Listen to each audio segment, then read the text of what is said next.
Assalamualaikum warahmatullahi wabarakatuh. Selamat datang di channel Lasif Gifari, ngobrol bareng bersama ahli gizi. Nah, sering nanya, ada pun orang yang sering bertanya kalau sedang menjalani program, terutama untuk menurunkan berat badan, itu tanda-tandanya apa yang harus diperhatikan sih? Apakah program ini tetap dilanjutkan atau tidak usah dilanjutkan? Nah, saya akan menjawab dalam video kali ini, tapi jangan lupa di like, komen, dan di subscribe jika video ini bermanfaat. Dan juga silahkan di share kalau video ini bermanfaat, dan silahkan tulis di kolom jika ada saran ataupun pertanyaan yang masih ingin ditanyakan. Oke, saksikan video ini secara lengkap.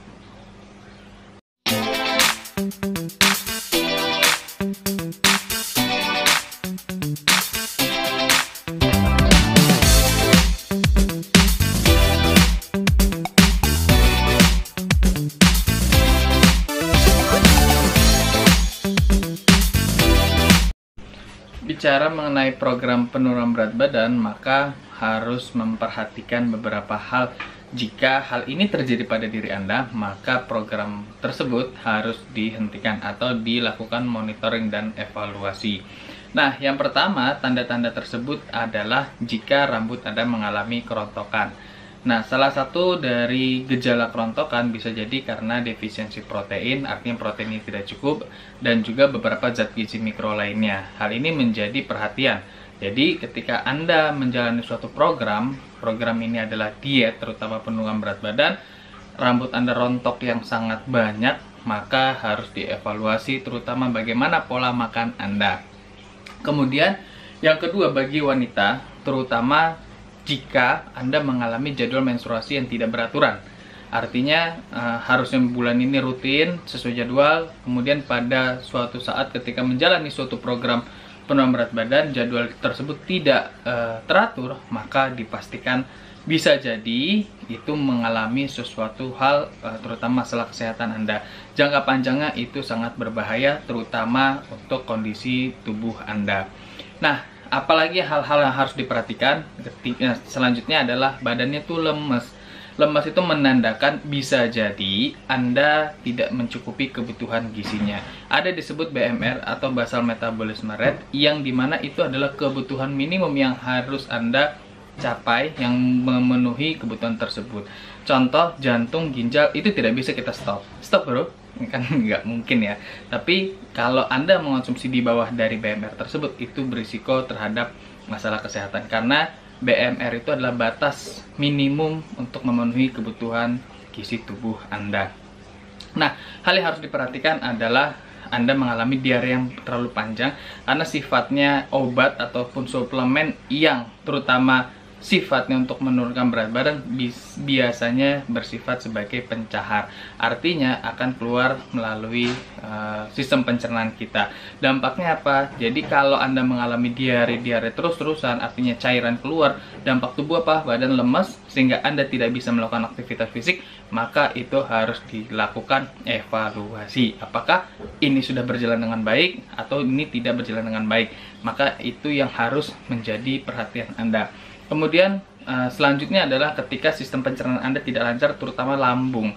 Kalau Anda sudah mengalami MAH atau mengalami suatu gangguan pada sistem pencernaan Anda, terutama lambung Anda perih, Anda tidak nyaman, itu kan bisa menyebabkan lemes, demam, ataupun masalah kesehatan lainnya. Dikarenakan Anda tidak bisa mencukupi kebutuhan gizi Anda, maka harus segera dihentikan. Nah, yang terakhir adalah perhatikan jangka panjang dari program penurunan berat badan Anda.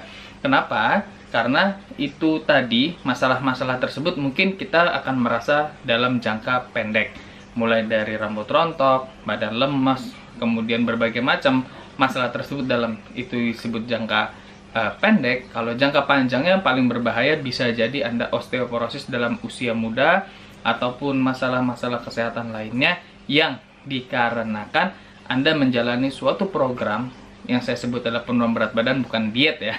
Program penurunan berat badan yang mungkin tidak sesuai dengan secara teori dan praktek, tapi Anda melakukannya, itu bisa juga berdampak kepada kesehatan Anda. Pesan saya bagi Anda yang saat ini menjalani program penurunan berat badan, kuncinya adalah konsisten dan komitmen. Tidak usah membandingkan hasil satu dengan yang lain. Dan jelas program ataupun diet yang paling cocok adalah diet Anda sendiri. Anda yang bisa mendengarkan tubuh Anda sendiri yang tahu kapan perutnya sudah kenyang, perutnya sudah terisi, ataupun perutnya masih lapar. Dan itu harus dikomunikasikan dengan tubuh Anda. Yang bisa berkomunikasi dengan tubuh Anda siapa? Adalah diri Anda sendiri. Jadi pesan saya itu, perhatikan tubuh Anda, dan tubuh ini adalah titipan, maka harus dijaga. Dan juga terutama dari segi gizinya, asupannya mencukupi kebutuhan gizinya harus disesuaikan. Karena ada beberapa organ tubuh yang bekerja tanpa kita tidak bisa atur.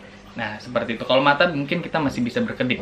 Tapi kalau yang jantung, ginjal, terutama organ dalam tubuh kita, yang kalau kita tidak bisa memenuhi dari kebutuhan minimum, atau kita sebut dengan BMR tersebut, maka akan mengganggu fungsi organ tersebut. Nah, saya bilang tadi jangka panjangnya itu harus diperhatikan. Nah, itu beberapa hal yang harus Anda perhatikan, terutama ketika menjalani suatu program penurunan berat badan. Maka Anda harus memperhatikan gejala-gejala atau tanda-tanda ini. Jika Anda mengalami gejala ini, maka harus dilakukan monitoring dan juga evaluasi, terutama evaluasi penurunan berat badan. Dan berat badan ini bukan hanya angka, teman-teman ya. Jadi Anda senang ketika angka itu turun. Nah, itu menjadi perhatian. Dalam program penurunan berat badan bukan hanya masalah angka, tapi bagaimana Anda bisa menjalani program ini dengan nyaman, happy, dan sifatnya jangka panjang. Nah, yang namanya diet itu adalah pengaturan pola makan. Kalau tidak makan, namanya die. Jadi, itu beberapa hal yang harus Anda perhatikan. Dan jangan lupa like, komen, dan juga di-subscribe. Serta tulis topik-topik apa aja yang mungkin Anda masih bingung ataupun belum tahu bagaimana secara teori dan juga aplikatifnya. Silahkan tulis di kolom komentar. Dan semoga video ini bermanfaat bagi kita semua. Bye-bye, makasih.